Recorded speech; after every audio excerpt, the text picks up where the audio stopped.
Welcome to the Cleveland Sessions. I'm Troy L. Smith. This is our I'm on a boat version of the Cleveland Sessions, brought to you by Miller Lite. Fortunately, while we're out here on the water, I am accompanied by what might be the best rock band in Cleveland, the Jack Fords. Guys, how you doing? Good, thank you. Hello, Troy. You good? Greg, you good? Good. Okay. I just want to make sure. We just want to make sure the drummer is good. Always All about the drummer. I've learned in doing these. I've learned in doing these interviews to make sure the drummer is good. All right. So as fans are going to see watching this edition of the Cleveland Sessions, you guys actually perform on this pontoon boat. You guys are seasoned vets. Where does performing on the pontoon boat rank of weirdest places you've performed? Yeah, it's a rare one. You don't get to do it too often. Yeah, we had to kind of brace ourselves a little bit to make sure we didn't fall overboard. But it was awesome nonetheless. We had a blast. What's the hardest instrument, pontoon boat wise? Probably singing. I did make a mistake. Yeah, you did. I was worried his hat was Bob, gonna fly off. two. Right? Let's go back to the beginning. For a lot of people are familiar with the guys. For people who aren't, talk to me about how the band started. Brent and Bobby, you guys BFFs, started the I band. wouldn't go that far, but close enough. BFs for a little while. Yeah. Depends the day, the season. I started the band in like 2004 under like a different lineup, but it really didn't start until Brent joined the band in 2005. And then along the way, I met Greg, and then he was in the band for a little bit, and then we used to know Ed just from the scene, and we all got together at the Town Friar, and then Ed came in, and it's been paradise ever since.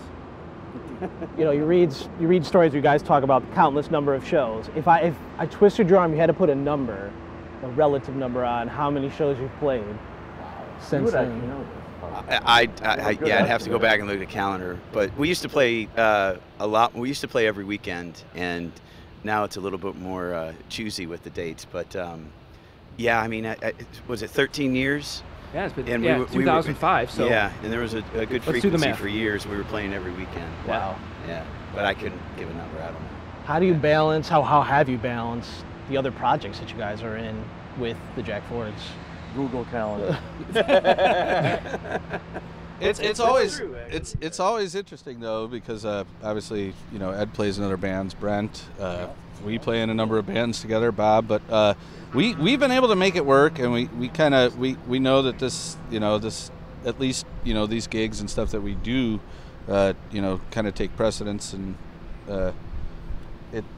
it works out, and with the help of Google Calendar. But we're all excited. We're all usually excited when a good Jack Fords gig comes up, so we make our calendars fit, you know, and work. So You hear this term attached to you guys as a bar band, and you don't shy away from it. But there's kind of an art to being a bar band, if you will. You know, different kinds of audiences as opposed to if you were at a traditional concert venue. Can you talk about that a little bit? How is playing bars different from, you know, hitting a stage at a festival? I know that for me it was a little bit different coming from a scene of music where it's like you have, you know, you got your tunes and you play for 45 minutes. So I think the thing for me was actually when Brent asked me to join the band, it was like learning a lot of songs. And then actually it's like a mental and physical stamina of playing and keeping the energy going the whole time. But, you know, I think we sort of support each other on a stage. You know, we all kind of give 100%. So it makes it easier to kind of get that lift and push through till the whole night and hopefully keep people moving and dancing and, importantly, drinking. I think it's a difference between a sprinter and a marathon runner, honestly. You know, you kind of just, your mental state is a little bit different when you know you're going to be dragging it out for 3 hours. You got to keep that energy up. And then it's tough to go from a 3-4 hour gig to a 45-minute set.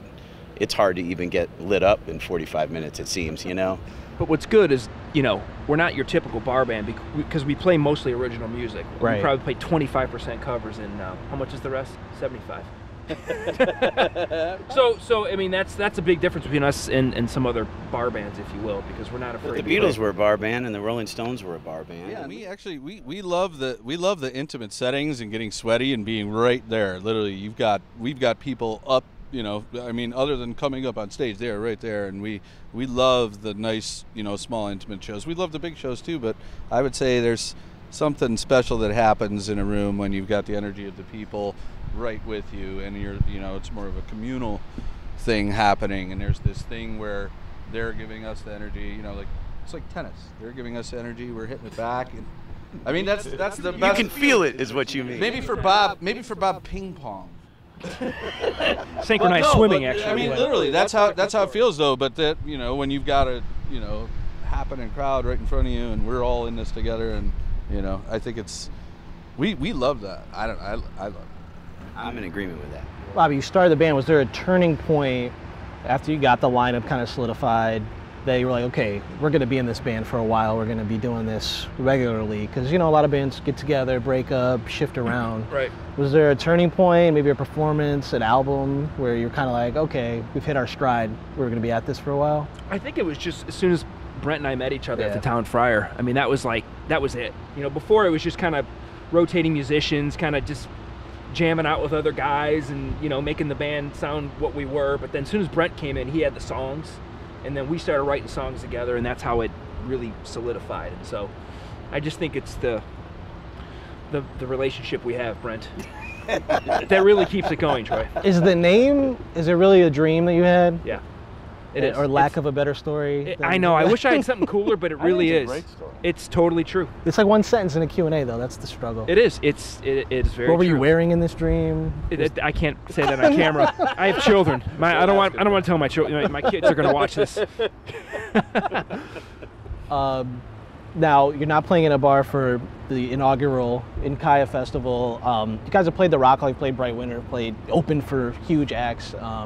Where does this rank, this big festival being put on by the Rock Hall and AEG, that you're one of the Cleveland acts that are representing at it this summer? I'm humbled by it. Yeah, I feel like we have an honor. You know, it's an honor in that we have a privileged opportunity to make the best of it. You know. Yeah, we're excited about the festival. I mean, how great that this, you know, we all, you know, I think collectively feel the same, that, like, you know, it's time. Things are changing in Cleveland. There's so much happening here musically, and you know, it's great that, you know, bigger outfits and bigger festivals are becoming more of the norm here, and for us to be part of it, you know, I think we've always been here and we probably always will be, and I think, you know, it's just fitting that it worked out that way, and I know we're all looking forward to it. How do you get notified? Like, how did the process work for you guys to get on the bill for it? They just call, like, we want the Jack Fords. Kind of. Yeah. That's awesome. That's got to be an awesome feeling. So yeah, we've been around for a long time. So yeah. It's an honor, for sure. And speaking about being around for a long time, you guys have 3 albums every 5 years. So is the next one 2020? Is that? We're working on a new record right now. Yeah. This rate, probably. Yeah. Go ahead. No, you go. No, Because you're a live band, but you do occasionally, like, release the album and you take your time with them. So I'm curious if there's one in the live works. and lazy, same thing. No. I'm being nice about it, Bob. You know, that might come down to all the other different things that we do in our lives. You know, family balance and you know, other musical things that we do that, you know, we have the same amount of energy. It's just where we put it. But we are working on a new record right now and writing new songs and rehearsing and on a regular basis, which feels good, you know, to go out and play well and play new songs, and every time we do that, I think we get more excited about doing it again. So yeah, I think we'll see a new Jack Fords record real soon. Yeah. And was I on your website, Brent? I was Googling you guys because that's what I do, and that's a pretty elaborate website you have. I thought it was more elaborate than the Jack Ford's website, and I want to know. My site? Yeah. Oh, yeah. I want to know how much the other guys feel about the quality of websites. It's par for the course, Troy. Par for the course. Is it a Smokey Brent Robinson Kirby and his Jack the Fords? Miracles situation? Like I said, well, here's the thing is, you know, we get it, play, Brent. You're the lead singer. we all play in a lot of bands. I mean, Ed, I don't know how many bands he's in, and you know, Brent's in, you know, Brent has his solo stuff and he's involved in other projects as well. I'm involved in other I mean, we all do a lot of things, so he just has a great designer for that one, right? I'm just clouding you, Brent. I just was struck. I was like, man, this is a good website. Thank you. Any plugs? Thanks, Brent, for your dedication to the band. The Jack Ford We'll take this website's off. good. We'll take this offline. We're gonna have a discussion there, buddy. What else do you guys have planned this year? Obviously InCuya in August, but coming up in the fall. How far do you space things out? It's about a year out. Really? I think, right? Pretty much, yeah. We got a ton of gigs coming up. Yeah. JackFords.com. Yeah, we're playing, you know, all around northeastern Ohio for right now, and You know, I think that, you know, schedule permitting, we'll do some more out of town stuff. You know, once we get that new record rolling and get out. I think really InCuya Fest is you know, we're kind of focused on that and getting the things together and in place for that. Do you have to switch things up for a festival that size? Well, I think again we have an opportunity to do things correctly, you know, and do things well, and so I think we're kind of focused on that, making sure that, you know, musically we're ready to go, and that we have all the other pieces in place. Yes. Quadruple kick. Yeah, Alex Van Halen. It's funny that you say that, because I was going to say Bob's going to bring at least 6 guitar amps. So Neil Peart drum set. But I mean, I love it. No, you know, I always keep the set simple. I mean, you know, it's Except at It makes InCuya pounding Fest. easy. right. Sorry, I didn't mean to interrupt you, Brent. I couldn't. No. I couldn't. I was going to ask, there's some big acts on InCuya. You guys have opened for big acts. Have you ever been starstruck on a bill with sort of a legend, per se, or? Not with this band. When I was in the Cowslings, I played a gig with Link Ray, and that Oh, wow. that really got me. That was an honor. Did you get to meet him, talk? Oh yeah, absolutely. In fact, we did a couple shows with him. He signed one of my guitars, and I got to jam with him on stage, and yeah. So for me, it was Link Ray. So Link Ray and Brent Kirby. and his Jack Fords. I actually, right over here at Nautica, I got to hop on the bus with B.B. King, and we ended up playing cards, which was great. I wouldn't say starstruck, because really when it comes down to it, we're all musicians. You know, some come from different times and different eras. You didn't know nerves playing cards with B.B. King. You didn't let him win. No, they were schooling me. I wasn't even a factor. But you know, we're all musicians. Some come from different eras. Some have different opportunities. And when it comes down to it, I wouldn't say any of us would be phased to step on stage with anyone, because, you know, we've spent a lot of time playing music, and we all feel that we're right there. So. Is there anybody you guys are looking forward to as fans for InCuya? There's 24, 25 acts on the bill. I'm just looking forward to hanging out and hearing everybody, honestly. You know, I think the one thing that's hard as a musician, if you're playing all the time, is to getting out and see bands, you know. We really don't. At least I don't have the opportunity too often. I'm always busy on the weekends when those shows are happening. So for me, it's just going and being a fan for once is going to be a whole lot of fun. I'm looking forward to seeing this festival take place in downtown Cleveland, because ever since I was a kid and being a music fan, you know, and being in the old public square, I'm being like, something like that should happen here. And there's been various events over the years, but now with the public square looking the way it is now, I think it's, you know, like Greg was saying, the time is right. So it'll be fun for me to first of all be a part of it, second of all just to see, you know, what the city can do and the people in the city. It won't be as big as a Cavaliers like victory parade, but it'll still be pretty cool. Anything is Just as a big as teeny bit that. smaller.